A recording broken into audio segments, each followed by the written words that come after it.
Hello friends, मेरा नाम है सुमित और आप देख रहे हैं परफेक्ट एक्शन अकाउंटिंग सॉल्यूशंस। दोस्तों, आज की इस वीडियो में हम लोग एनपीओ यानी कि नॉट फॉर प्रॉफिट ऑर्गेनाइजेशंस का एक बहुत ही इंपॉर्टेंट टॉपिक को डिस्कस करने वाले हैं, जिसका नाम है दोस्तों फंड बेस्ड अकाउंटिंग। दोस्तों, इससे पहले हम लोगों ने सीखा कि एनपीओ क्या होता है यानी कि नॉट फॉर प्रॉफिट ऑर्गेनाइजेशंस क्या होते हैं।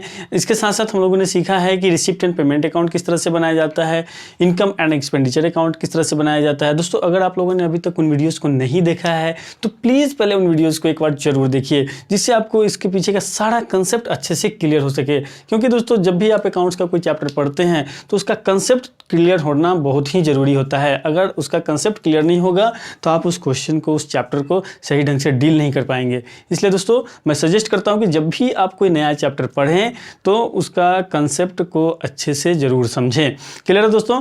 अब चलिए बात करते हैं फंड बेस्ड अकाउंटिंग की, कि फंड बेस्ड अकाउंटिंग आखिर होता क्या है। तो दोस्तों, सबसे पहले यहाँ पे कहता है कि fund based accounting is a technique of book keeping. क्या है दोस्तों? ये एक टेक्निक है बुक कीपिंग का, है ना। उसके बाद दोस्तों आगे कह रहा है कि under which separate self balancing set of asset, liability, income and expenses are maintained for each fund for a specific purpose. दोस्तों, यहाँ कहने का मतलब ये है कि अगर आपके ऑर्गेनाइजेशंस में कोई स्पेशल फंड आता है, ठीक है, कोई स्पेशल काम के लिए फंड आता है, तो उससे रिलेटेड जितने भी एक्सपेंस होंगे, जितने भी इनकम होंगे, जितने भी एसेट होंगे, जितने भी लायबिलिटी होंगे, उन सब को आप सेपरेटली मेंटेन कीजिएगा।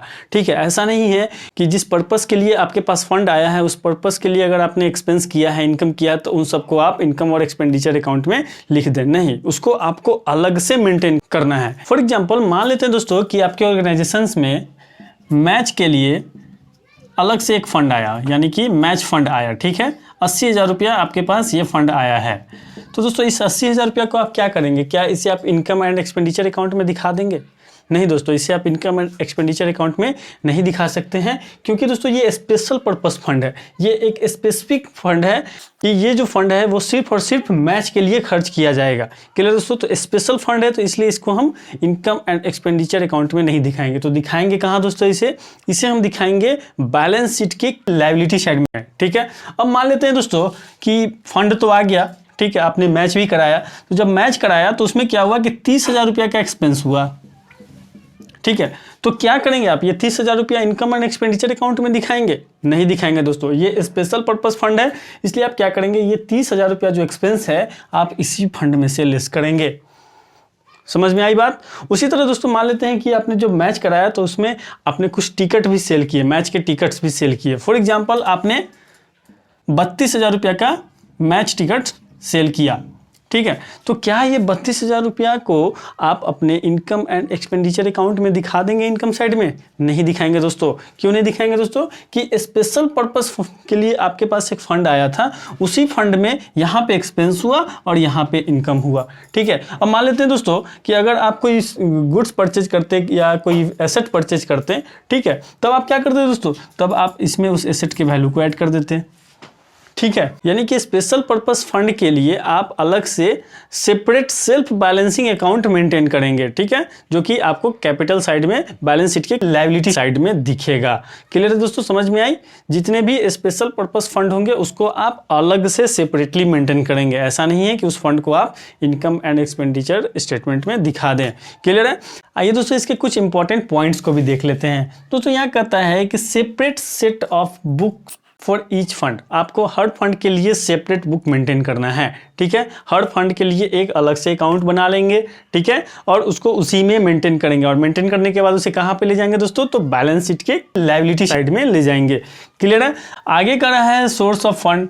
अब भाई, फंड कहाँ से आएगा? हमने तो चर्चा कर ली कि फंड है, इसको किस तरह से मैनेज करना है, लेकिन फंड आएगा कहाँ से दोस्तों? तो ये जो फंड है ये डोनेशन से आ सकता है, गवर्नमेंट के द्वारा ये इस तरह का फंड आ सकता है। ठीक है, डोनेशन भी दोस्तों दो तरीके के हो सकते हैं, एक जनरल डोनेशन, एक स्पेशल डोनेशन। जनरल डोनेशन मतलब जो जनरली आपको हमेशा रिसीव होते रहते हैं। ठीक है, तो उस तरह के डोनेशंस को आप इनकम एंड एक्सपेंडिचर अकाउंट में दिखा देंगे। लेकिन अगर स्पेशल पर्पस डोनेशन आता है, जिसका कोई स्पेशल पर्पस हो, है ना, तो उस डोनेशन को आप इनकम एंड एक्सपेंडिचर अकाउंट में नहीं दिखा करके कैपिटल में दिखाएंगे, बैलेंस शीट के लायबिलिटी साइड में दिखाएंगे। उसी तरह दोस्तों, अगर गवर्नमेंट की तरफ से आपको पैसा मिलता है कोई स्पेशल काम के लिए, ठीक है, तो उसको आप कहाँ पर दिखाएंगे? बैलेंस शीट के कैपिटल साइड में दिखाएंगे और साथ ही दोस्तों उसका आप अलग से अकाउंट मेंटेन करेंगे। चलिए आगे दोस्तों करा है क्लासिफिकेशन ऑफ फंड। अब इस तरह के जो फंड होते हैं वो कई प्रकार के हो सकते हैं दोस्तों। सबसे पहला है अनरिस्ट्रिक्टेड या फिर जनरल फंड। ये दोस्तों नॉर्मल सा चीज़ है, जनरल फंड है। इस फंड का यूज आप कहीं पर भी कर सकते हैं। ये ऐसा फंड है जिसका यूज आप कहीं भी कर सकते हैं, किसी भी काम के लिए कर सकते हैं। दूसरा है दोस्तों रिस्ट्रिक्टेड फंड। रिस्ट्रिक्टेड फंड मतलब ऐसा फंड जो रिस्ट्रिक्टेड है, ठीक है, जिस फंड के लिए वो पैसा आया है आप उसी में उसका खर्च कर सकते हैं। ऐसा नहीं है कि मैच के लिए आया है पैसा और उससे आप स्कूल खुलवा रहे हैं या ट्यूशन पढ़ा रहे हैं या बच्चों को एजुकेशन दिला रहे हैं, तो ये नहीं हो सकता है। मैच के लिए आया है तो उस पैसे को आप मैच के लिए ही खर्च करेंगे। तो इस तरह के फंड को हम बोलते हैं रिस्ट्रिक्टेड फंड। आगे है दोस्तों fixed asset fund. Fixed asset fund मतलब ऐसा फंड जो फिक्स एसेट परचेज करने के लिए आपको मिलता है, जैसे प्लांट, बिल्डिंग, मशीनरी, है ना। नेक्स्ट है दोस्तों एंडोमेंट फंड। दोस्तों ये एक ऐसा फंड है जो आपको गिफ्ट के तौर पे मिल जाता है या फिर विरासत के तौर पर यानी कि लेजेसी के तौर पे आपको मिल जाता है। तो इस तरह के फंड को आप बोलते हैं एंडोमेंट फंड। आगे है दोस्तों लोन फंड। ऐसा फंड जो आपके ऑर्गेनाइजेशंस के स्टाफ के लिए या फिर अगर कोई कॉलेजेस है, यूनिवर्सिटी है, तो वहाँ पे पढ़ने वाले स्टूडेंट्स को लोन प्रोवाइड करने के लिए तैयार किया जाता है। तो इस तरह के फंड को हम लोन फंड बोलते हैं। तो ये कुछ तरह के फंड थे जो हम लोगों ने डिस्कस किए। अब दोस्तों फंड बेस्ड अकाउंटिंग को अच्छे से समझने के लिए एक छोटा सा हम एग्जाम्पल भी सॉल्व करेंगे। आइए देखते हैं। दोस्तों यहाँ पे एक क्वेश्चन लिया गया है। क्वेश्चन में कह रहा है so how will you deal with the following items in the final accounts of star club. Star club के फाइनल अकाउंट में इन आइटम्स को आप किस तरह से दिखाएंगे, ये आपसे पूछ रहा है दोस्तों यहाँ पे क्या है देखिए। मैच फंड कितना दिया गया है, 80,000 रुपया। तो ये जो मैच फंड है ये क्या है दोस्तों, स्पेशल फंड है ना। तो इस फंड को हम कहाँ पे दिखाएंगे? क्या आप इसे इनकम एंड एक्सपेंडिचर अकाउंट में दिखाएंगे? नहीं दोस्तों, आप उसमें नहीं दिखा सकते हैं, ठीक है, क्योंकि ये क्या है, स्पेशल पर्पस फंड है। तो इस फंड को आप बैलेंस शीट के लायबिलिटी साइड में दिखाएंगे। क्या लिखाएंगे दोस्तों यहाँ पे लिखेंगे मैच फंड, ठीक है। अमाउंट कितना है, 80,000। अब 80,000 दोस्तों इस अमाउंट के कॉलम में लिखने से पहले आपको रुकना है। यहाँ लिखना है आपको 80,000, ठीक है। मैच फंड कितना था, 80,000 रुपया, ठीक है। उसके बाद दोस्तों आगे कह रहा है कि मैच एक्सपेंसेस 30,000 रुपया मैच कराने में एक्सपेंस हो गए, ठीक है। अब एक्सपेंस हो गए भाई, 80,000 में से 30,000 रुपया एक्सपेंस हो गए, तो क्या इस एक्सपेंस को आप इनकम एंड एक्सपेंडिचर अकाउंट में दिखा देंगे? नहीं दिखाएंगे दोस्तों, क्योंकि स्पेशल पर्पस के लिए आपके पास फंड आया था, उसी में से आपने 30,000 रुपया खर्च किए हैं। उसके बाद दोस्तों और आगे देख लेते हैं, सेल ऑफ मैच टिकट। आपने मैच का टिकट भी सेल किया, उससे आपको कितना पैसा मिला, 32,000 रुपया। तो क्या आप इस 32,000 रुपया को इनकम एंड एक्सपेंडिचर अकाउंट में दिखाएंगे? नहीं दिखाएंगे दोस्तों। क्यों नहीं दिखाएंगे? क्योंकि ये स्पेशल पर्पस के लिए आपको एक फंड मिला था, उसका अकाउंट आपने अलग से मेंटेन करके रखा है, ठीक है। उसमें आपका पास 80,000 रुपया आया, उसमें से 30,000 रुपया एक्सपेंस हो गया और 32,000 रुपया फिर आया, है ना। तो ये यहाँ पर क्या हो रहा है कि 32,000 रुपया मैच टिकट में आ रहा है, तो इसे हम ऐड कर देंगे, ठीक है। क्या हो जाएगा, मैच टिकट कितना अमाउंट है, 32,000। तो इसे हम क्या करेंगे दोस्तों, ऐड कर देंगे। ऐड करने के बाद कितना हो जाएगा, ये हो जाएगा 1,12,000। क्लियर है। तो यहाँ पे दोस्तों मैच के टिकट सेल करने पे जो आपको इनकम आया था उसको हमने इसी फंड में ऐड कर दिया। अब दोस्तों एक्सपेंस क्या हुआ है, तो इसमें से एक्सपेंस को हम घटा देंगे, लेस क्या है दोस्तों, मैच एक्सपेंसेज।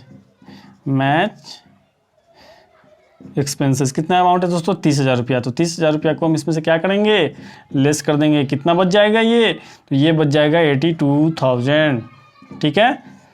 क्लियर है। तो यही 82,000 आपके फाइनल अमाउंट में आएगा। तो यहाँ पे दोस्तों हम लोगों ने क्या किया कि जो स्पेशल पर्पस फंड था उसको हमने अलग से मेंटेन किया, उसमें जो भी प्लस माइनस करने थे वो हमने अलग से किए, और उसके बाद जो फाइनल अमाउंट आया उसको यहाँ पे हमने दिखा दिया। क्लियर है। इसको हमने इनकम और एक्सपेंडिचर अकाउंट में नहीं दिखाया, ठीक है। तो जो भी जितने भी तरह के अलग अलग फंड होंगे उन सारे तरह के अलग अलग फंड को आप इसी तरह से अलग अलग मेंटेन करते जाएंगे। क्लियर है दोस्तों। अब दोस्तों एक चीज़ और यहाँ पे आप ध्यान दीजिएगा, यहाँ तो दोस्तों पॉजिटिव बैलेंस आया तो आपने यहाँ पे 82,000 अमाउंट कैपिटल साइड में लिख दिया। लेकिन दोस्तों अगर नेगेटिव बैलेंस आ जाता, फॉर एग्जांपल कि अगर आपको मैच के लिए 80,000 रुपया का पेमेंट मिला होता, फंड मिला होता, उसमें से आपने 90,000 रुपीज़ मैच कराने में एक्सपेंस कर दिया, ठीक है। तो यहाँ पे क्या हो रहा है, 10,000 रुपया निगेटिव बैलेंस हो गया, यानी कि आपको फंड मिला था 80,000 ही, लेकिन आपने खर्च कितना कर दिया दोस्तों, यहाँ पे 90,000 रुपया खर्च कर दिया, यानी कि 10,000 रुपया एक्स्ट्रा खर्च कर दिया। दोस्तों ये 10,000 माइनस में तो हम यहाँ पे नहीं दिखा सकते हैं, तो इस अमाउंट को दोस्तों आप कहाँ दिखाएंगे मालूम है, इस अमाउंट को आप इनकम एंड एक्सपेंडिचर अकाउंट के एक्सपेंडिचर साइड में दिखा देंगे। क्लियर है दोस्तों, समझ में आई दो बात। अगर फंड बचा हुआ है, फंड का अमाउंट बचा हुआ है तो कैपिटल साइड में दिखाएंगे, और अगर निगेटिव बैलेंस आ गया तो उसे आप इनकम एंड एक्सपेंडिचर अकाउंट के एक्सपेंडिचर साइड में दिखा सकते हैं। तो दोस्तों ये बहुत ही छोटा सा और इंपॉर्टेंट टॉपिक था जो आज हम लोगों ने डिस्कस किया। आई होप आपको सारी चीज़ें क्लियर हो गई होंगी। फिर भी कोई डाउट है तो आप हमें कमेंट बॉक्स में पूछ सकते हैं। साथ ही दोस्तों वीडियो अच्छा लगे तो वीडियो को लाइक कर दीजिए, और चैनल पर नया है तो इस चैनल को सब्सक्राइब कर लीजिए। Thank you for watching. Vande Mataram.